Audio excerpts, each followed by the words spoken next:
지난주에 저희는 에베소서 2장 1절부터 10절까지의 말씀을 통해서 우리가 원래 어떠한 존재였는지, 그리고 어떻게 그리스도인이 되었는지, 그리고 그리스도인이 된 우리가 이제는 어떻게 살아가야 되는지에 대해서 함께 말씀을 나눴습니다.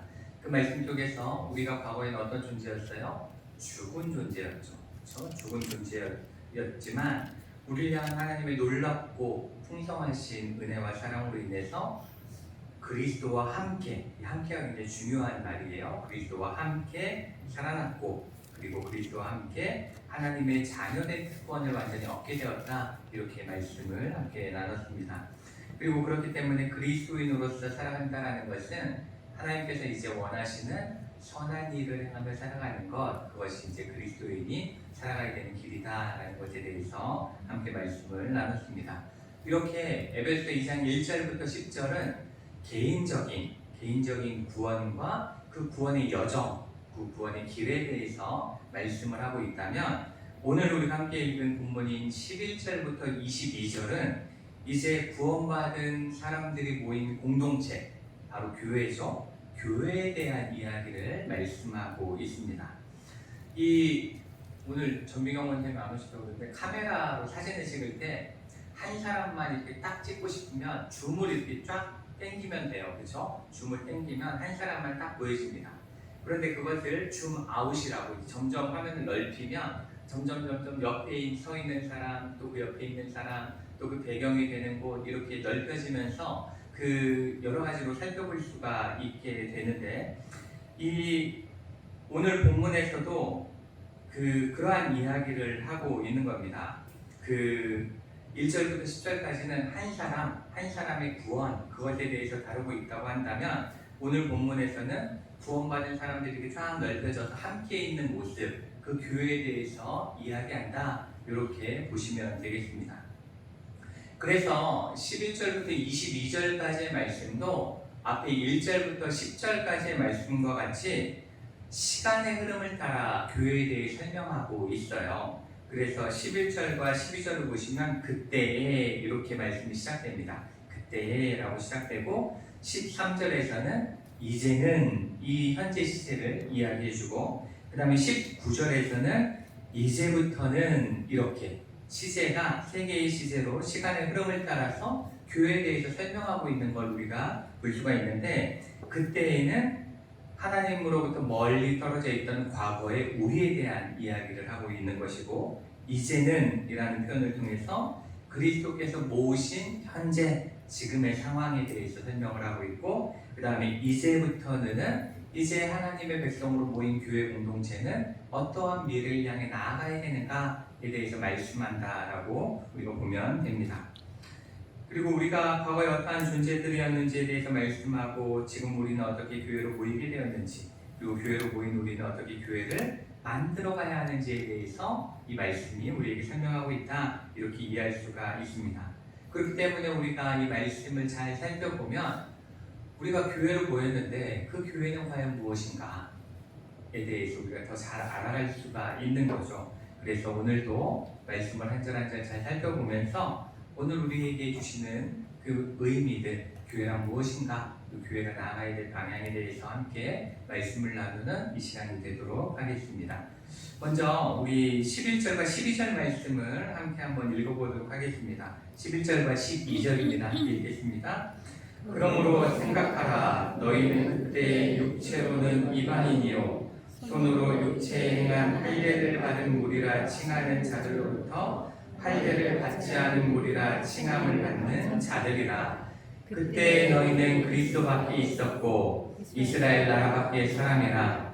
약속의 언약들에 대하여는 외인이요 세상에서 소망이 없고 하나님도 없는 자이더니.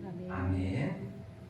21절 말씀을 보시면 시작이 어떻게 돼요? 그러므로 생각하라, 이렇게 말씀이 시작되고 있죠. 그런데 여기서 이 생각하라라는 이 말은, 이 단어보다는 어떠한 단어가 좀 더 잘 어울리냐면 기억하라라는 단어가 더 잘 어울립니다. 그냥 생각하는 게 아니라 기억하라, 이렇게 되어 있고, 이 단어는 명령형으로 되어 있습니다.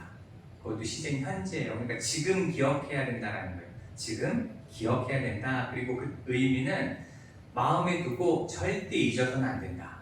이 마음은, 이 기억은 절대 잊어서는 안 되는, 평생 기억하고 있어야 되는 것이다 라고 말씀을 하고 있는 겁니다.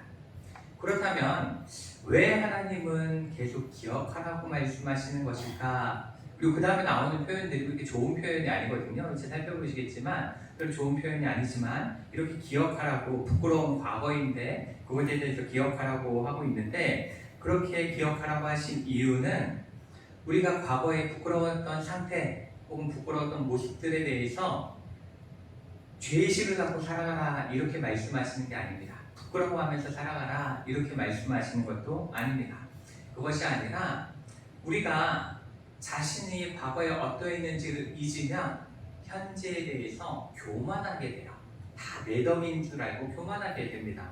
그렇기 때문에 하나님께서 어떠한 존재를 바꾸셨는지, 어떠한 존재를 새롭게 하셨는지를 꼭 기억해야만 자기 스스로 하나님 앞에서 겸손하게 살아갈 수 있기 때문에 기억하라 라는 말씀으로 이 말씀이 시작되고 있는 겁니다.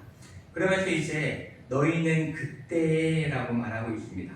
그리고 12절 말씀도 시작할 때 그때 라는 말씀으로 시작하고 있죠. 그러면서 이 과거, 그 어느 시점, 그때를 이야기하면서 에베소 교인들이, 오늘 말씀은 에베소 교인들에게 하신 말씀이기 때문에 에베소 교인들이 과거에 어떠한 존재였는지를 쭉 나열하고 있어요. 쭉 설명하고 있는데, 사도 바울이 에베소 교회 성도들에 대해서 첫 번째로 뭐라고 말씀하냐면 육체로는 이방인이었다 이렇게 말씀을 합니다. 11절에 육체로는 이방인이었다 이렇게 말씀하고 있고, 그 다음에 유대인들에게는 할례를 받지 않은 무리라 칭함받는 자들이었다라고 이렇게 말씀하고 있습니다. 그런데 여기서 이방인이었다라는 표현은 단순히 다른 나라 사람이었다라는 걸 이야기하는 게 아닙니다. 단순히 다른 나라 사람이었다라는 것이 아니라 성경에서 이방인이라는 표현은 어떠한 의미냐면 국적이 다른 사람을 의미하는 것이 아니라 하나님의 나라 밖의 사람, 하나님의 나라 외의 사람, 그리고 하나님과는 상관없는 사람을 뜻하는 용어입니다. 이방인이라는 그런 의미예요. 그러니까 혈통적으로도 신체적으로도 하나님의 백성이 될 수 있는 자격은 하나도 없는 사람이었다라는 걸 이렇게 말씀하고 있는 겁니다. 그리고 이제 할례를 받지 않은 무리였다라는 말은 이게 어떠한 의미냐면 그 당시에 유대인들이 이방인을 무시할 때 쓰던 표현입니다. 이방인을 무시할 때 뭐라고 표현했냐면 할례 없는 지저분한 개 같은 자들, 이렇게 유대인들이 이방인을 지칭했어요. 그 말을 여기서 이렇게 사도 바울이 가지고 사용하는 겁니다. 이렇게 유대인들에게 무시당하던 존재가 이방인이었다, 너희였다 이렇게 말씀을 하고 있는 겁니다.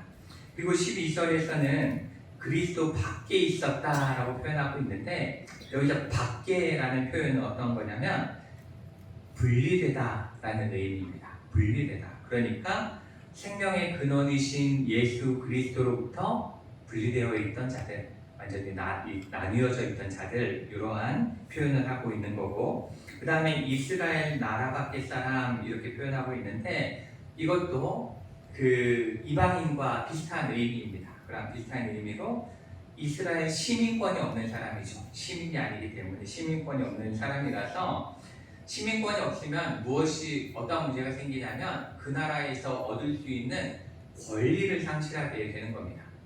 그래서 이제 저가 미국에 처음 갔을 때 그 영주권을 가진 분들이 있고 미국 시민권을 가진 분들이 있어요. 근데 영주권을 가진 분들이 제일 꿈꾸는 게 뭐냐면 시민권을 받는 겁니다. 그 이유는 영주권자와 시민권자가 받는 권리는 완전히 달라요. 그리고 또 이방인이 유학생이 받는 권리가 또 완전히 다릅니다. 예를 들어 시민권이 있으면 학교에서 장학금을 받을 수 있어요. 유학생은 아무리 공부를 잘해도 돈을 다 내고 다녀야 돼요. 그런 식으로 권리가 다르다라는 것을 의미하고 있는 거죠. 그리고 이제 약속의 언약들에 대하여는 외인이다 이렇게 말씀하고 있죠. 이 말씀은 뭐냐면 약속의 언약은 누굴 통해 왔냐면 하나님께서 아브라함과 이삭과 야곱을 통해 언약을 맺으셨던 거예요. 그런데 그 하나님께서 축복하시고자 하셨던 축복의 언약, 구원의 언약과는 아무런 상관이 없는 사람이었다라고 말씀하고 있는 겁니다. 그러니까 유산이라는 건 가족 관계여야 상속이 되는 거잖아요. 그렇죠? 그러한 상속 관계가 하나도 없는, 언약의 복에 참여할 수 있는 자격이 없는 자가 우리였다라는 것을 말씀하고 있습니다. 그리고 이제 세상에서 소망이 없는 자였다, 이렇게 사도 바울은 표현을 하고 있는데, 이 말은 이방인들에게도 철학이 있었습니다. 그렇죠? 철학적인 사고도 있고 신화도 있었습니다. 신화도 있었지만 그러한 철학적인 생각을 아무리 열심히 해도, 신화를 열심히 믿어도 뭐가 없어요? 미래가 없는 거예요.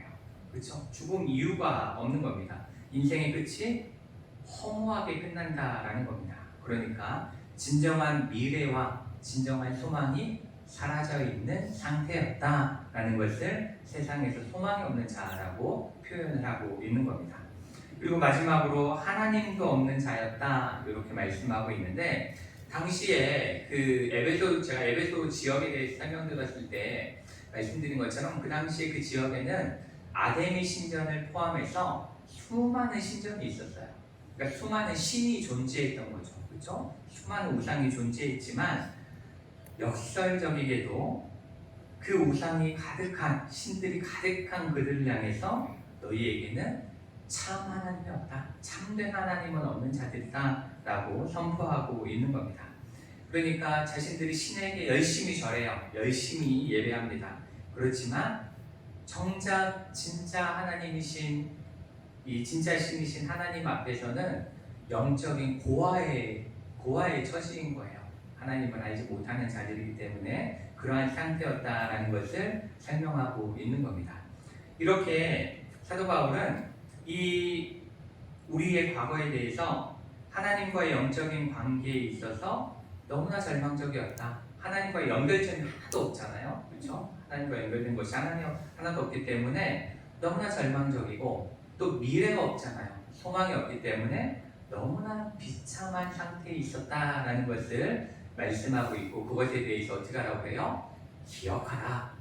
꼭 기억하고 있어야 된다. 이렇게 말씀을 하고 있는 겁니다. 이렇게 사도 바울이 성도들에게 자신이 어떠한 존재였는지를 꼭 기억하라고 강조하는 이유는, 우리가 1절부터 10절까지의 말씀 속에서 우리가 뭘 꼭 기억했어야 돼요? 죽은 상태였다라는 걸 기억할 때에 하나님이 우리 가운데 역사하시는 그 긍휼하고 크신 사랑이 확실하게 믿음으로 다가오고 그 사랑에 감사할 수 있는 것처럼, 우리가 얼마나 절망적이고 비참한 상황 가운데에서 교회로 부르심을 받았는지를 알 때에 우리는 비로소 우리를 향한 예수 그리스도의 위대하신 은혜를 감사할 수 있다, 예배할 수 있다라는 것을 말씀하고 있는 겁니다. 이와 같이 우리 중 누구도 하나님께 가까이 다가갈 자격이 있는 사람은 한 사람도 없었습니다.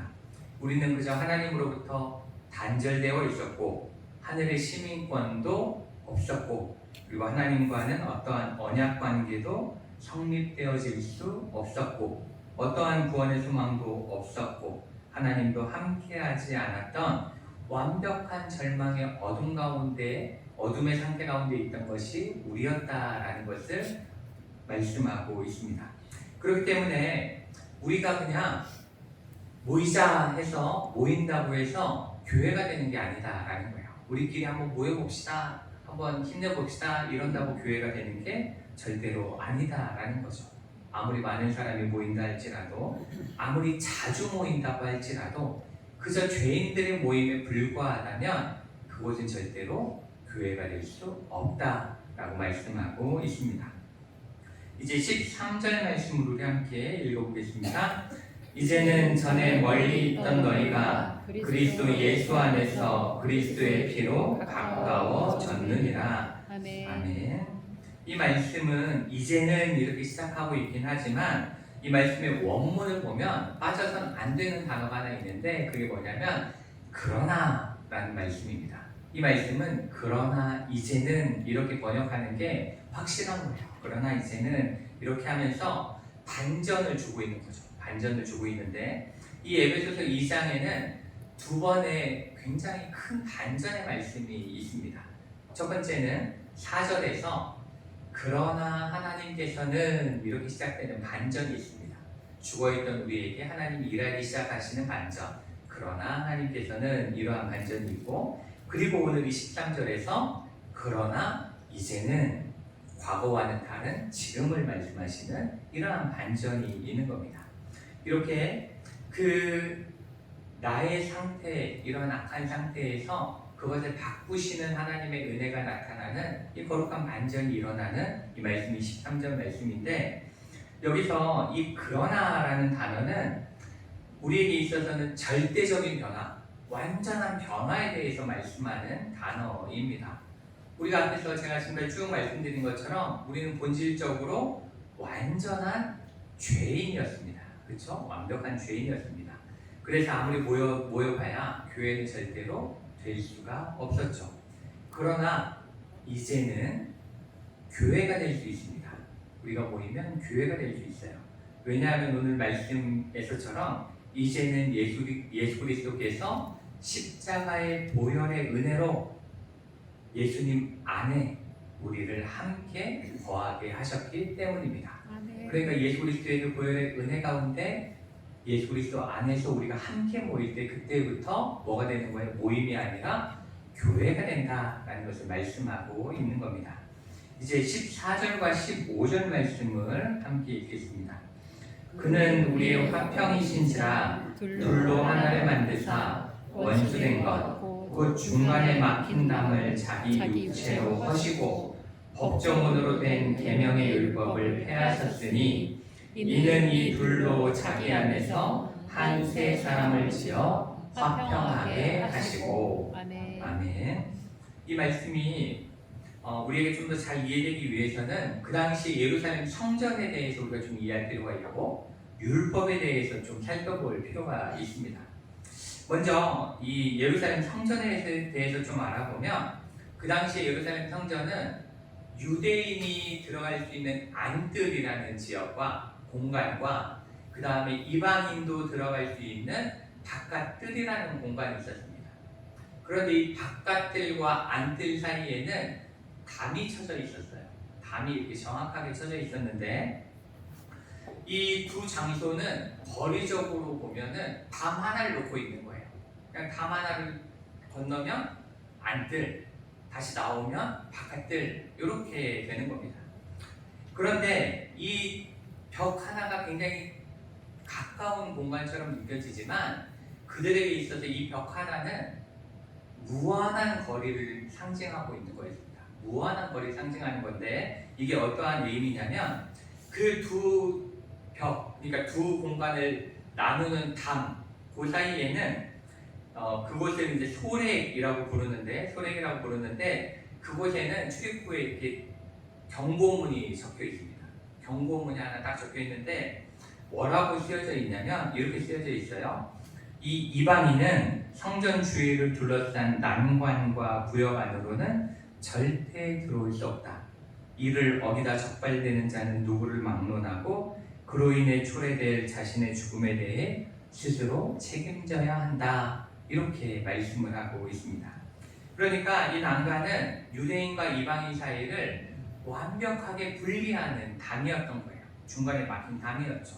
그리고 이방인이 그 담을 넘어 안뜰에 발을 딛는 순간 어떠한 결과를 낳게 돼요? 유대인들로부터 죽임을 당하게 되는, 죽어도 누구도 뭐라 하지 않는 죽이는 그 공간이 되어지는 거였습니다. 이렇게 유대인과 이방인 사이에는 거대한 신앙의 장벽이 세워져 있었습니다. 그것에 대해서 이 말씀하는 거예요. 14절에 보시면 중간에 막힌 담, 이게 그 담을 이야기하는 겁니다. 그리고 이 법조문으로 된 계명의 율법이라는 말씀은 성경 말씀 전체를 이야기하는 게 아닙니다. 여기서 말씀하고자 하는 것은 그 당시에 유대인과 이방인을 철저하게 나누는 법들이 좀 있었어요. 쉬운 예로 가장 쉬운 우리가 잘 아는 예가 뭐 있죠? 할례법이 있죠. 그렇죠? 할례법이 있고 그 다음에 안식일 규정 같은 게 있었습니다. 그 당시 안식일이 어디 있어요? 그렇죠? 유대인에게만 있는 규정이죠. 그러니까 이방인들이 안식일을 지키기 너무 어려운 거였습니다. 그 다음에 음식에 대한 규례가 있었습니다. 그 이방인들 자신들이 먹던 습관이 있잖아요. 그런데 유대인들이 그게 아니다라고 말하면 그 그로 인해서 차별이 일어나게 되었던 거죠. 이렇게 지키기 어려운 그러한 규정들을 가지고 유대인들은 율법이라고 이야기하면서 이방인들을 차별했어요. 항상 차별했습니다. 너희는 이래서 하나님의 백성이 될 수 없어. 너희는 이래서 안 되는 거야. 이렇게 이야기를 했는데 그 차별이 되는 법적 조항들에 대해서 이렇게 율법의 조문이라고 말씀을 하고 있는 겁니다. 그래서 그 당시 유대인 그리스도인, 그러니까 에베소 교회 안에 두 부류가 있었죠. 유대인 그리스도인과 이방인 그리스도인들이 있었는데 이 유대인 그리스도인들은 이방인 그리스도인들을 향해서 같은 교회 안에 있으면서도 뭐라고 하냐면 이 할례받지 못한 자, 이 할례받지 못한 자들 이런 식으로 차별을 했고 이방인 그리스도인들은 유대인 그리스도인들을 향해서 이런 율법주의자들 이렇게 하면서 서로 비난을 하는 거예요. 한 교회 안에 있는데 서로 차별하고 서로 비난을 하는 그러한 상태에 있었다라는 것을 말씀하고 있는 겁니다. 그렇기 때문에 사도 바울은 지금 이 에베소 교회 모든 성도들에게 이야기하는 거예요. 예수님께서는 십자가의 은혜로 이 모든 하나됨을 가로막는 막힌 담을 하시고 율법의 조항도 폐기하시고 그렇게 하셨는데 너희 지금 뭐 하는 거냐? 이 말씀 꼭 기억하고 있어야 된다. 이렇게 말씀을 하고 있는 겁니다. 그래서 이 말씀은 예수님께서 하나님의 뜻을 담고 있는 율법 전체, 율법 자체를 없애셨다라는 말이 절대로 아닙니다. 그것이 아니라 차별하고 구별하는데 쓰여졌던 규례들을 십자가 위에서 끊어내셨다, 없애셨다 이렇게 말씀을 하고 있는 겁니다.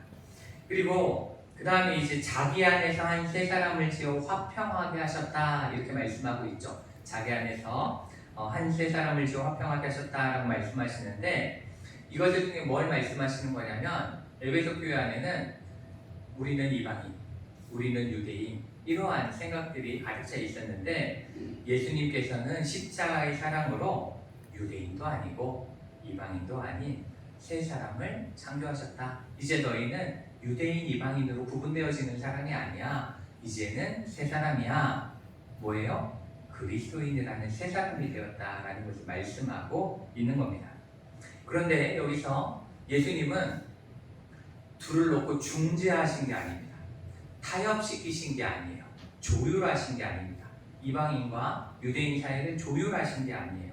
그러니까 유대인을 조금 바꾸고 이방인도 조금 바꾸어서 이 정도에서 타협해 이 정도로 좀 이렇게 해나갔으면 좋겠어 이렇게 말씀하신 것이 아니라 이 유대인도 이 이방인도 전부 다 십자가 안에서 완전한 새 사람으로 바꾸셨다라는 것을 말씀하고 있습니다.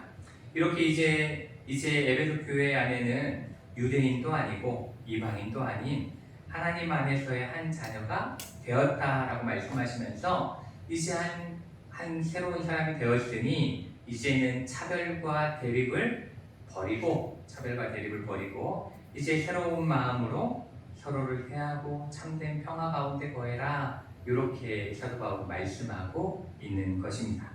그리고 또한 여기서 우리가 놓치면 안 되는 핵심이 있는데 그건 바로 14절의 첫 말씀입니다. 첫 말씀이 뭐냐면 그는 우리의 화평이신지라 이렇게 말씀하고 있습니다. 그는 우리의 화평이신지라 이렇게 말씀하는데 이 말씀은 예수님이 화평을 주시는 분이다라는 의미가 아닙니다. 예수님이 화평을 주시는 분이다라는 것을 말씀하시는 것이 아니라 예수님 자신이 우리의 화평이시다라고 말씀하고 있는 겁니다. 예수님 자신이 우리의 화평 이렇게 말씀하시는 거죠. 그러니까 이 말씀은 어떠한 의미냐면 우리가 예수님께 가까이 다가가고 가까워지면 질수록 우리 옆에 있는 사람과의 관계도 가까워질 수밖에 없다라는 거예요. 가까워질 수밖에 없다라는 겁니다. 반대로 예수님에게서 멀어질수록 우리 옆에 있는 사람과의 관계도 멀어지게 된다라는 거죠. 이렇게 이 말씀을 통해서 하시고자 하는 말씀은 결국 교회가 하나 된다라는 것은 사람들이 열심히 노력해서 시작되어지는 것이 아니라 예수님과 우리의 다른 관계 속에서 옆으로 이어지는 이웃과의 관계도 회복되어진다, 하나 되어진다라는 것을 말씀하고 있는 겁니다. 우리가 이 말씀 속에서 한번 생각해 봤으면 좋겠습니다. 혹시 우리 안에는 어떤 담이 서 있는가? 우리 교회 안에는 어떠한 담이 서 있는가? 2000년 전 에베소 교회에 유대인과 이방인이라는 이런 민족적인 담 혹은 할례나 율법의 담이 꼭 있었다면 오늘 우리에게는 어떤 담이 있는가를 한번 생각해 봤으면 좋겠습니다. 꼭 정치적인 성향이라는 담이 세워져 있지는 않은지, 경제적인 수준이라는 담이 세워져 있지는 않은지, 세대 간의 장벽이라는 담이 세워져 있지는 않은지, 혹은 저 사람은 나랑 안 맞아라고 단정하는 우리의 고정관념의 담이 세워져 있지는 않은지 우리는 생각해 볼 수 있어야 합니다. 그리고 또한 우리는 꼭 기억해야 합니다. 우리가 서로를 향해서 그러한 이유들로 담을 세워가기 시작한다면 그것은 바로 예수님이 십자가상에서 자기 육체를 찢어가며 자기 육체를 십자가에 못 박아가며 허무신 그 담을 우리가 다시 쌓는 죄를 짓는 것이다 라는 것을 우리가 꼭 기억할 수 있어야 합니다. 그렇기 때문에 우리는 내 안에 그리고 우리 안에 예수 그리스도가 주인 되신 그리고 주인 되시기 위해서 기도할 수 있어야 합니다. 그래서 우리 사이에 막혀있는 그 담이 허물어지기 위해서 간절히 기도할 수 있어야 합니다. 그리고 그렇게 우리 사이에 막힌 담이 허물어질 때 그때 비로소 우리는 참된 교회를 시작해 갈 수 있다라는 것을 꼭 기억하시는 여러분 되시기를 원합니다. 이제 16절부터 18절까지의 말씀을 우리 함께 읽겠습니다. 또 십자가로 이 둘을 한 몸으로 하나님과 화목하게 하려 하십니다. 원수된 것을 십자가로 소멸하시고 또 오셔서 먼 데 있는 너희에게 평안을 전하시고 가까운 데 있는 자들에게 평안을 전하셨으니 이는 그로 말미암아 우리들이 한 성령 안에서 아버지께 나아감을 얻게 하려 하심이라. 아멘. 여기서 그 하나님과 화목하게 하려 하심이라 이렇게 말씀하고 있는데 이 말씀을 원문으로 보면 그냥 단순히 그냥 친해지게 하기 위함이다 이러한 표현이 아니에요. 굉장히 강한 어조로 말씀을 하십니다. 철저하게 완전하게 화목을 이루게 하실 것이다 라는 의미를 담고 있습니다. 그러니까 이 말씀이 뭐냐면 우리가 상처가 나면 대충 이렇게 약 바르고 데일밴드 붙이고 이렇게 많이 하잖아요. 근데 그렇게 대충 이미시방편으로 봉합하는 게 아니라 우리 안에 있는 서로를 향한 모든 적대적인 관계들, 적대적인 문제들을 뿌리째 뽑아내시겠다라는 거예요. 뿌리째 뽑아내서 하나님 안에서 우리가 진정으로 하나 되어지는 그 상태를 이루게 하시겠다라는 것을 말씀하고 있는 겁니다. 그리고 둘을 한 몸으로 하나님과 화목하게 하려 하신다 이렇게 말씀하고 있는데 이 말씀을 통해서 우리에게 주신 말씀은 하나님과의 화평은 우리 안에서의 참된 하나됨과 나누어서 생각할 수 없다라는 겁니다. 나누어서 하나님과의 관계와 우리 안에서의 관계가 나누어져서 생각될 수 없다라는 거죠. 쉽게 말해서 우리 안에서 서로를 향한 미움과 다툼이 있는데 그러한 상태로 하나님께 나아가는 건 불가능하다라는 것을 말씀하고 있는 거예요. 그리고 또한 하나님이 그러한 상태로 나오는 걸 기뻐하지도 않으신다라고 말씀을 하시는 겁니다. 그래서 예수님께서도 마태복음 5장 23절부터 24절에서 우리에게 이렇게 말씀하세요. 우리가 잘 아는 말씀인데 그러므로 예물을 제단에 드리려다가 거기서 내 형제에게 원망 들을 만한 일이 있는 것이 생각나거든. 예물을 제단 앞에 두고 먼저 가서 형제와 화목하고 그 후에 와서 예물을 드리라 이렇게 말씀하고 있죠. 그렇기 때문에 우리는 서로를 향한 미움과 차별을 이제 버리고 서로 사랑할 수 있어야 합니다. 또한 요한 1서 4장 7절부터 8절은 우리에게 이렇게 말씀합니다. 사랑하는 자들아 우리가 서로 사랑하자. 사랑은 하나님께 속한 것이니 사랑하는 자마다 하나님으로부터 나서 하나님을 알고 사랑하지 아니하는 자는 하나님을 알지 못하나니 이는 하나님은 사랑이심이라. 아멘. 이렇게 말씀합니다. 그렇기 때문에 교회로 모인 우린 교회로 모여 있잖아요. 그렇죠? 우린 친목 모임이 절대로 아니잖아요.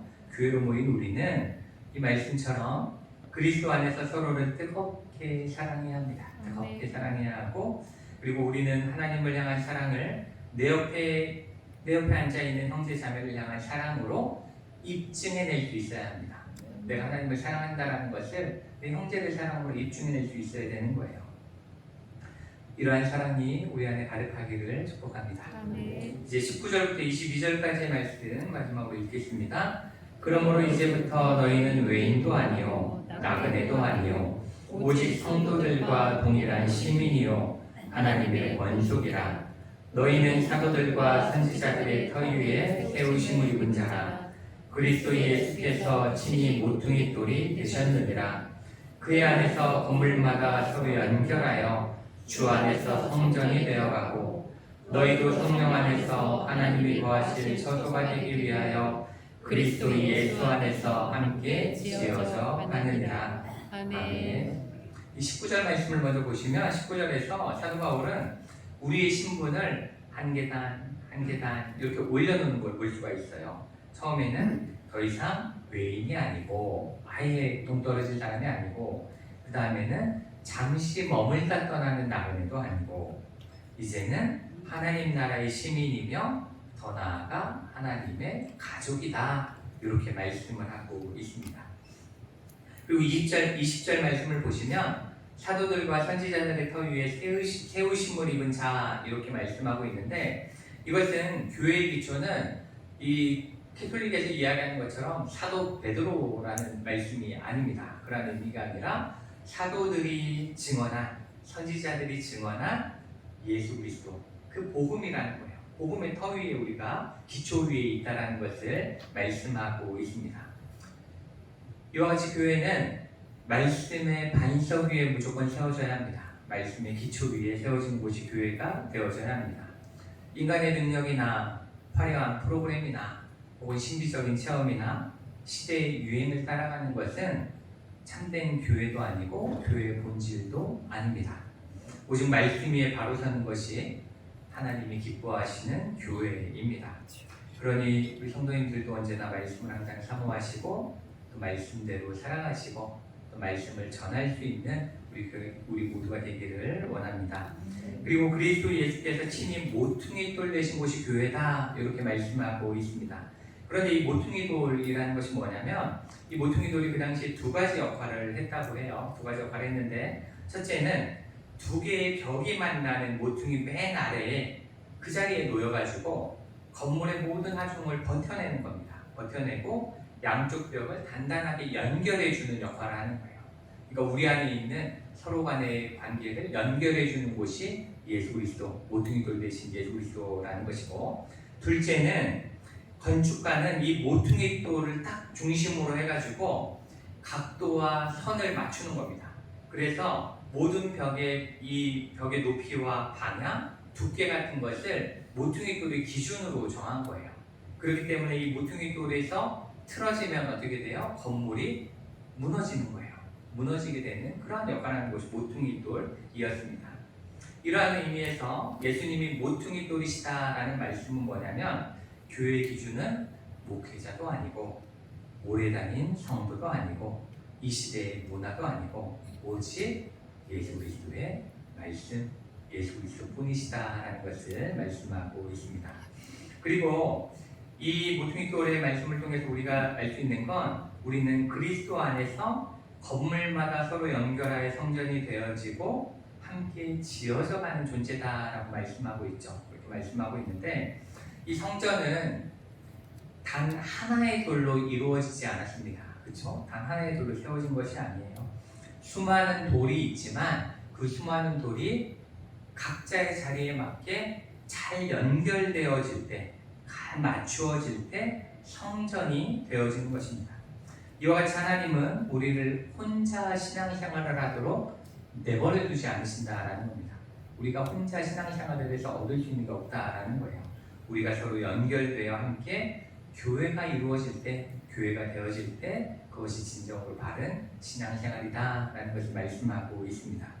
그렇기 때문에 우리는 교회가 내 뜻에 맞기를 요구하는 사람이 돼서는 안 됩니다. 교회가 내 뜻을 맞춰주길 원해서는 안 돼요. 그것이 아니라 하나님께서 나를 어느 자리에 두고 계신지, 하나님이 나를 어느 자리에 놓고 싶어 하시는지를 알고 그 자리를 기쁨으로 받아들일 수 있는 사람이 되어져야 합니다. 그래야 성전이 세워질 수 있는 거예요. 이제 말씀을 마무리하겠습니다.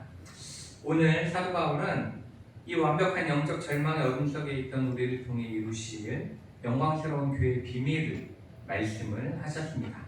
오늘 말씀처럼 참된 교회는 내 마음에 맞는 사람들, 나랑 취미가 같은 사람들이 모여 정을 나누는 친목단체가 아니라는 것을 우리는 꼭 기억해야 합니다.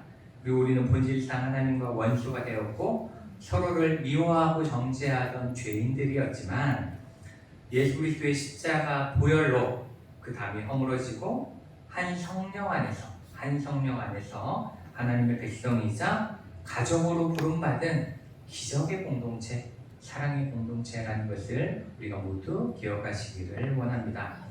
그리고 성전의 돌들은 제각각 모양도 다르고 크기도 다르죠. 그렇죠? 서로 다 다르다고 볼 수 있고 거칠고 모난 돌도 있습니다. 그렇지만 모퉁이 돌 대신 예수 그리스도에게 기준을 맞추고 성령의 정결케 하신 손길 속에서 서로 아름답게 연결되어질 때 마침내 우리는 하나님이 영광 중에 거하시는 거룩한 성전이 될 것이다라는 것을 믿으시기를 원합니다. 그리고 내 뜻에 맞는 교회를 요구하며 방황하는 나그네가 아니라 하나님의 뜻을 따라 나를 세워주신 그 자리에서 옆에 있는 형제 자매들을 뜨겁게 사랑하고 유기적으로 함께 연결되어가는 참된 성도들이 되시기를 축원합니다.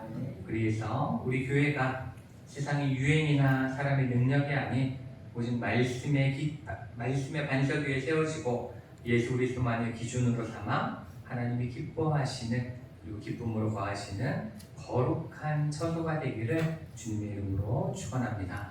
같이 기도하시겠습니다.